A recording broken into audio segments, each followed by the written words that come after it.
How's it going, guys? Welcome back to another video. Today we have another community questions video for you guys, and the one that I put up today on my YouTube section was, what skills would you like to see get the next rework or 120, and what would you like to see implemented into that skill? So basically we're going to go through your comments, have a see what you guys think would be a great addition to the game in the way of the next reworked skill, and then also you've hopefully explained why you think that would be the good one and given some like ideas to go with it. It should be an interesting video to see what you guys reckon, and I'd be interested to see whether you guys call anything that may be coming in the future. So obviously eventually there's going to be some reworks and there's going to be some skills extended to 120 at some point probably, so it'd be interesting to see if anyone here does actually call something that does happen in the future. Anyway, if you enjoy the video, leave a like on it, do subscribe to the channel if you are new. There's a whole playlist of these sort of videos where the community give answers and stuff to my questions. If you like this one, then go and check out that playlist. But otherwise, let's have a look at your comments. Alright, so just before we read our first question, I just wanted to say thank you very much to Devin for giving us this question. I put a post out recently asking you guys to give me some ideas, as these questions are kind of getting a little bit harder to think of at the moment, and this was one that you gave and I thought it was really cool. Anyway, our first comment is from Game Helper 2, and you say 120 summoning is the one that makes the most sense. New familiars for skilling mainly, and a new type of Ripper Demon for PvM, which of course would be OP. So when I put this question out there, I had to think myself, of course, and I actually think that summoning would be something that would probably go to 120 at some point. I really do see it going to 120. However, as a rework, I'm not sure if it needs a rework. I think the way summoning's done is actually pretty good, and I really don't think it needs a big rework. If there is anything, then maybe very slightly, but personally I can't think of any way that they would do it. So if anyone's got like an idea and thinks it does need reworking, let me know in the comments how you would do that. I'm interested to read through all these comments and see what you guys think, because it's going to be really cool. But with the 120 summoning, I completely think this would be cool. So a lot of the summons from like earlier on in the levels are really not that used, and obviously a lot of the stuff that is there for skilling, like as extra skilling buffs and stuff, maybe just isn't strong enough, because I think skilling in this game's kind of been forgotten about a little bit. Obviously the main aspect of it is going to be PvM, the end game, all that sort of stuff, but skillers could maybe use a little bit of love. So if there's some summoning things that can help, like not boost experience to that, but maybe like give more produce when you go and do your farm runs, or when you go in to do like woodcutting, maybe you can get your logs in a lot quicker, all that sort of stuff, or your resources for herb lore, everything like that could be really cool. Now personally, I don't know what all of the familiars do, so if there is something that does that, then maybe something that just does it better, like a better level for it and a higher level, because I don't think there'd be much of an issue with, say, if you did a farm run and you went to go get all your herbs for herb lore, having a familiar that made you get like a lot more herbs than you do at the moment. One, it would make things like herb lore a bit cheaper, but at the same time it would probably bring down the prices of supplies for bossing as well. So like potions and stuff wouldn't cost as much to make, people would be able to make them and sell them for a profit better, seeing as they can bring the supplies in cheaper, and then at the end of the day the actual potion prices will go down as well. So if there's a way that could like make skilling, making potions for the PvMers profitable, then I don't know, I think that'd be pretty cool. I mentioned this in the past video as well, but before we go on a typical rant about all that sort of stuff, you also mentioned like a new familiar for PvM. Now the thing is, at the moment we've got nihils and we've got Ripper Demons, and that's like it for PvM really. You've got the yak, of course, which is super useful for learners, but at the same time you're either going to use a nihil or a Ripper Demon once you get towards the end game PvM.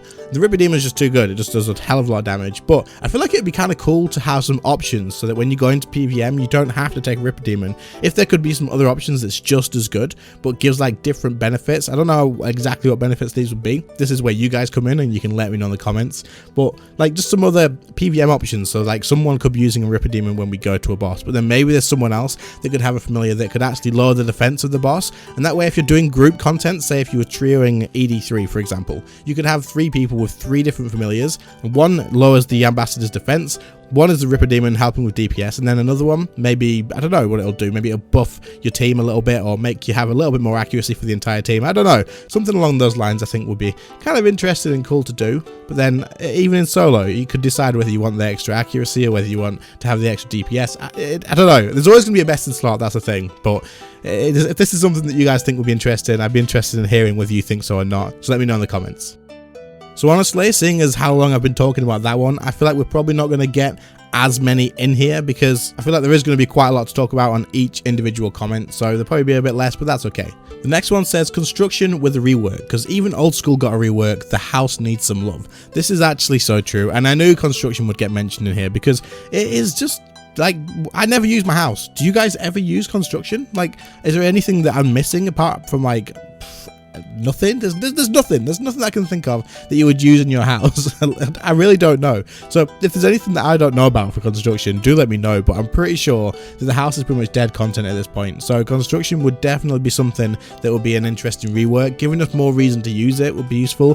Whether we just add more portals, like convenient portals to places that don't necessarily have to be these specific places that you can already teleport to. So for example, if you wanted to go to the Slayer Cave in the Fremenic Islands area, you would actually have to teleport to the home teleport place and then make your way over to the actual dungeon. But it'd be cool if you could have like a portal to places like that. But then again, I guess you've got that on the capes and stuff already too. So I actually really don't know. Either make it so that the houses are still useless, but are purely for like showing off. Like in most other games, player owned housing, it doesn't really have a use. It's just to, oh, look at my house, it's really, really cool. So let like maybe add more customization to the houses and let players make a house that they actually enjoy having and can go back to showing it off to people.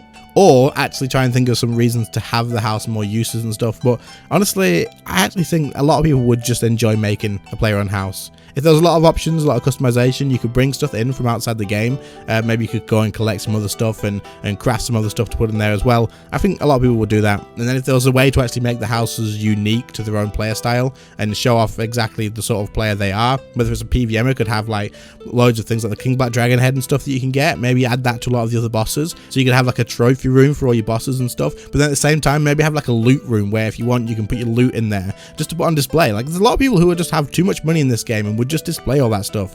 And I don't know, I think that'd be kind of cool. Would you be interested as a PVMer? I know you probably don't want to do player on houses as like someone who's focused just on PVM, but would you be interested in showing off all of your stuff? Like you could actually put in there like, I don't know, 15 different pieces of an Eldritch crossbow, and to put them in, you'd have to actually have that number of them on your drop log. You couldn't just buy 10 off the Grand Exchange and dump it in. You would have to have 10 pieces of whatever you want to put in there on your drop log. Would that be something that's cool? It's just something I've thought off the top of my head. I don't know, but I feel like making it something that people want to do rather than it having to be super useful could be something like an option to go down. I don't know, let me know. Do you think that's something that you would enjoy, or do you just want pure use out of it? Because personally at the moment I can't think of anything that would be useful that we don't already have on capes, on teleports, on all that sort of stuff anyway, but that could just be me.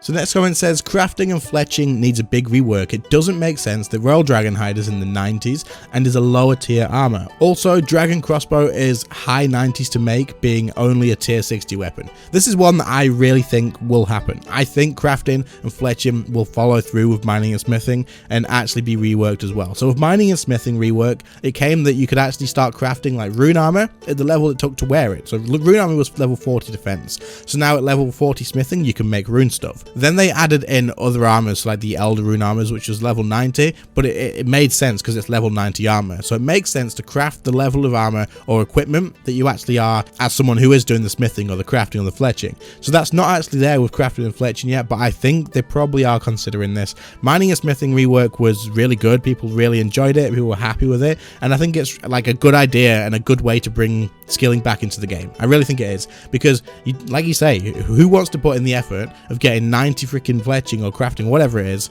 to be able to make Royal Dragonhide? It's just not worth it. So I do think they'll probably be considering this, or whether it will happen or not, I don't know for sure. But it just makes sense, because a level 60 weapon, like you say, for the Dragon Crossbow, you would expect to need level 60 to make it. So this could be something that'd be interesting, but at the same time, they would have to add in higher level stuff too. Now, what would they do with that? Because we know that the dragons, the way the Dragonhide works is it's per dragon. So the Royal Dragonhide is like the highest level one you can get, because it's from like the Queen Black Dragon, and it is something that is meant to be difficult to get because it's from the Queen Black Dragon. It's from an entry level boss. But unless they added like some new dragons to the game, which I would be all for that, that's absolutely fine, then I don't know how they'd be able to do this for certain things. But I think they should, and I think they definitely should take a look into this and see what they can do with it, because crafting and stuff, I don't see any reason to do it at high levels unless you're an Iron Man and you definitely needed those high levels to get a little bit of a gear upgrade. But even then, I'm sure you guys as playing as Iron Man are like, why do I need like stupidly high crafting levels just to make Royal Dragonhide, or just to make this low level stuff? Like, that must be something that you sat there thinking like, huh?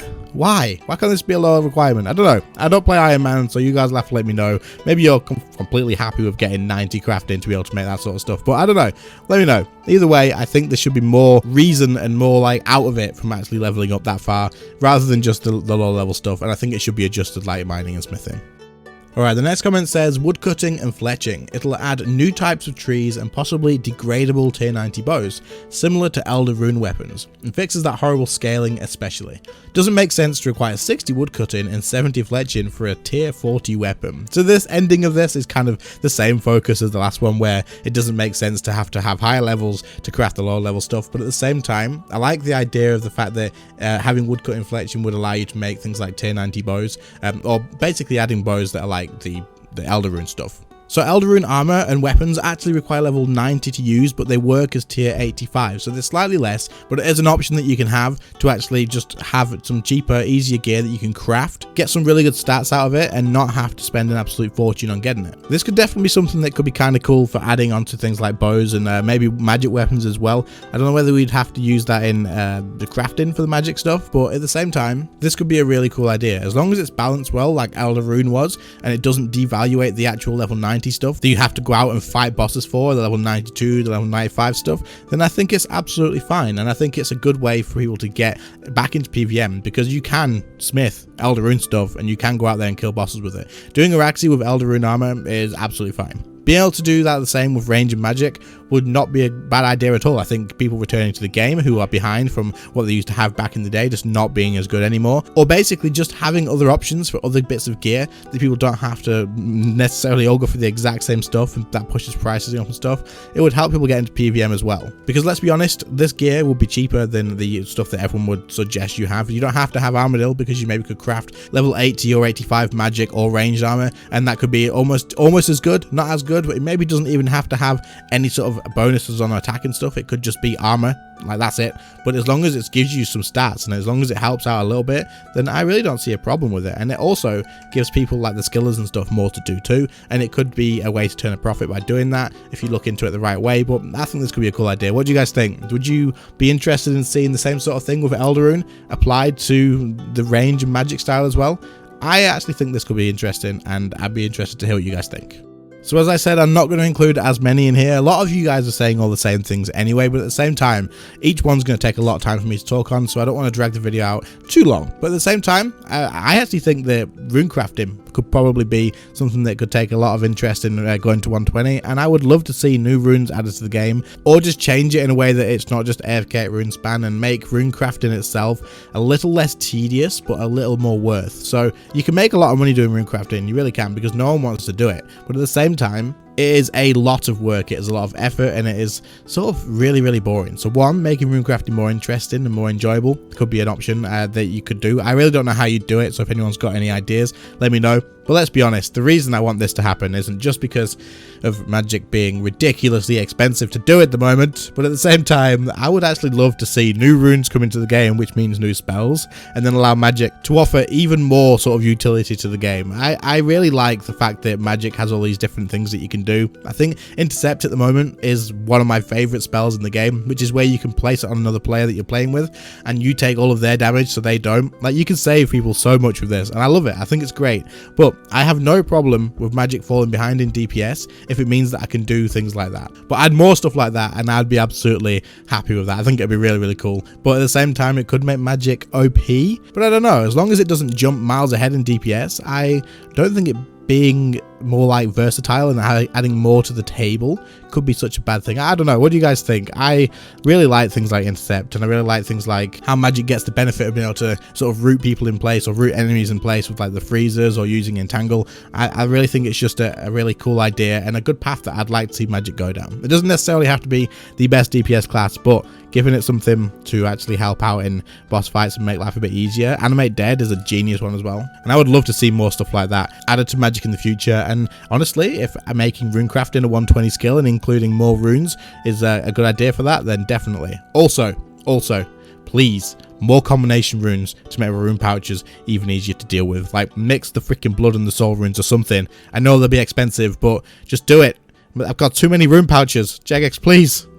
Alright guys, well anyway, after all that is what you guys thought about it, and honestly, like I say, a lot of you were saying the same sort of stuff. This post is still there, so if you guys are interested in just checking it out, go to my community section, have a look. Also, if you enjoyed the video, make sure to leave a like on it, subscribe to the channel if you're new, as always. But also, if you enjoy these sort of videos, then do let me know in the comments, like any other ideas you'd like me to use. And then of course, whoever comes up with the idea, I'll give you a shout out, say thanks, because it's only fair, you've given me the idea. There's also a big playlist of these if you enjoy as well. The community gives loads of tips and stuff as well. Sometimes it is amazing. You guys are all amazing. Anyway, thank you all so much to my channel members. Your names will be on screen right now. I really appreciate the extra support you guys provide each and every month. Like, it's absolutely amazing. You probably don't realize how much it does help out, and also how awesome it is to see that you guys are enjoying the content that much. If anyone else is interested in joining the channel members, you do get some perks as well as supporting the channel. So if you are interested, there's a join button by the sub button. Give that a click. You can actually have a look through the list of stuff and see what you do get out of it. And if you do join, then hell, thank you very much. But anyway, guys, thank you all so much for watching. I really do appreciate it, and I will see you all